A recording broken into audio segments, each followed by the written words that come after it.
There have now been over 100 animal studies which shows that fluoride damages the brain.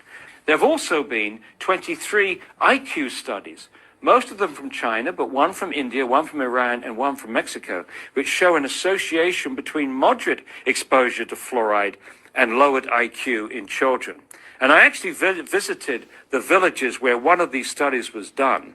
It was a very good study. They controlled for lead, they controlled for iodine. Most of the villages were almost the two villages were almost identical, except for the fact that their well water was different. And the author of this study estimated that the IQ would be lowered at 1.9 parts per million. And that offers no adequate margin of safety for children drinking water at 1 parts per million when you consider the massive range of sensitivity to any toxic effect, and the fact that once you put fluoride in the water, you can't control the dose. Another concern, which many of us have had for many years, is fluoride's impact on the thyroid gland. For between the 30s and the 50s, doctors in Argentina, France, and Germany were giving patients with hyperthyroidism, overactive thyroid gland, sodium fluoride tablets to lower thyroid function. And the doses that they were using were between 2.5 and 4.5 milligrams per day, which is exceeded by many people drinking fluoridated water. For example, the Institute of Medicine actually advises people to drink 3 liters of water a day. So clearly then they would be in the range for lowered thyroid function. And once again, as in many of these other issues, the fluoridating countries, including the United States, are simply not doing the studies. They're not investigating to see if there's a relationship between fluoridation and lowered IQ, fluoridation and arthritis, fluoridation and hypothyroidism. Key health studies have not been done in fluoridated countries. If you don't look, you don't find. They would like to imply, because they don't see anything, there's nothing wrong. But if they're not looking, they won't find. You often hear the promoters say things like, oh, we've been doing this for 60 years. If there's any problem, we would know about it by now. Oh, no, you wouldn't, unless you were doing the studies. Another issue that came out in 1997 was a researcher in England found that fluoride accumulated in the human pineal gland. And the pineal gland is a little gland between the two parts of the brain, the two hemispheres of the brain. It's not protected by the blood-brain barrier. It has a high perfusion rate of blood, and it also is a calcifying tissue like the teeth and the bones. And so this researcher hypothesized that fluoride would be attracted to this tissue, this little gland, like a magnet. And sure enough, when she investigated, the average level of fluoride on these little calcium hydroxyapatite crystals was 9,000 parts per million, up to 21,000 parts per million, which means that this little gland has a higher concentration of fluoride than any other tissue in the body, including the bone.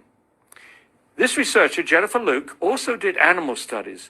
And in the animal studies, she found that fluoride lowered the production of melatonin, the hormone that this little gland makes, and incidentally, it only makes it at night, the hormone of darkness.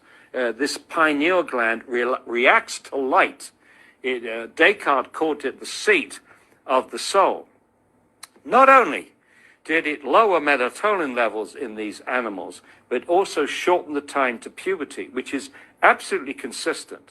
Melatonin is thought to act like a biological clock, involved with timing of puberty, timing of aging, timing of jet lag and sleeping patterns and so on. Controls all kinds of things. And what they think happens with the child, at birth, the melatonin levels are high, and with childhood, they gradually lower, and at a certain point, the lowered melatonin levels trigger the production of the sex hormones, leading to puberty. Ironically, that first study that was published, which I already referred to in the bones, also recorded that the young girls in the fluoridated community, Newburgh, were menstruating on average 5 months earlier than the young girls in the non-fluoridated community. Now, they didn't think that was significant at the time. Now, with Jennifer Luke's work, it is clearly takes on a new perspective. Kids now are reaching puberty 7, 8, 9. It has people very, very worried.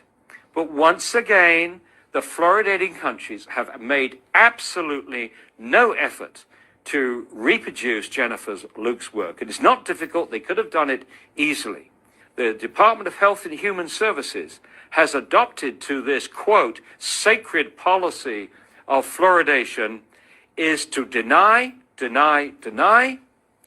critique the methodologies, but don't attempt to reproduce the studies. If you don't look, you don't find. And they're using the absence of study as if it was the same as the absence of harm, which is absolutely ridiculous, utterly irresponsible.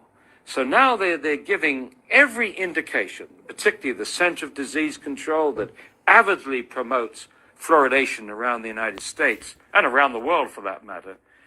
The impression that they give is that it's more important now to protect this practice than to protect the health of the American people and our babies and our children. It's almost as if the teeth have become the most important tissue, the most important organ in the body, instead of our brains, instead of our thyroid glands, instead of our pineal glands, instead of our kidneys.